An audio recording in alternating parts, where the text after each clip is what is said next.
Ouais, en fait, c'est vraiment la légèreté, elle donne envie de jouer, tu vois. Que l'autre, tu sens que c'est limite comme un hybride où c'est lourd, c'est...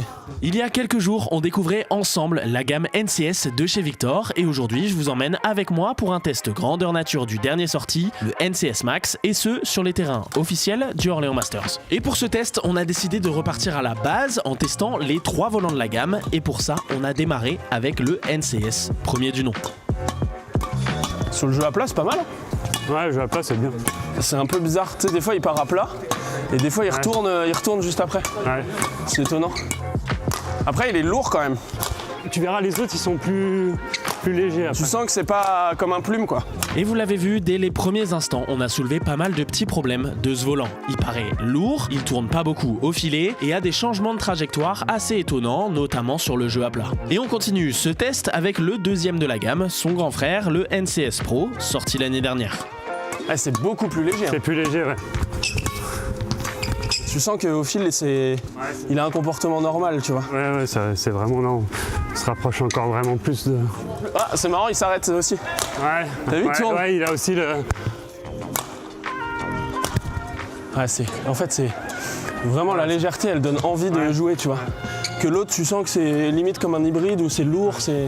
Et effectivement, avec le NCS Pro, ça n'a rien à voir. Il est beaucoup plus léger, beaucoup plus maniable et beaucoup plus sympa à jouer surtout. Mais il est aussi plus lent qu'un volant plume classique, ne spin pas tout à fait pareil au filet et serait moins résistant à la longue. Et après avoir testé les 2 précédentes générations, on est donc parti pour la découverte du NCS Max, le dernier cri du volant Carbon Sonic.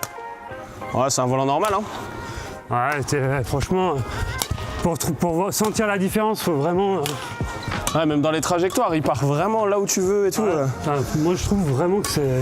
Il part vite, hein. Mais vraiment, de la puissance, ça a tendance à s'arrêter sur le... En fait, c'est comme s'il partait un peu trop et qu'il réajustait juste après. Ouais, visuellement, mais après, franchement, c'est pas... Enfin, je trouve pas ça perturbant quand tu... Non. Ah, tu vois, il tourne vraiment beaucoup, quoi. Pour le coup, c'est celui qui tourne le plus. Ouais, c'est vrai. Ouais. Même le Pro, il tourne moins au fil.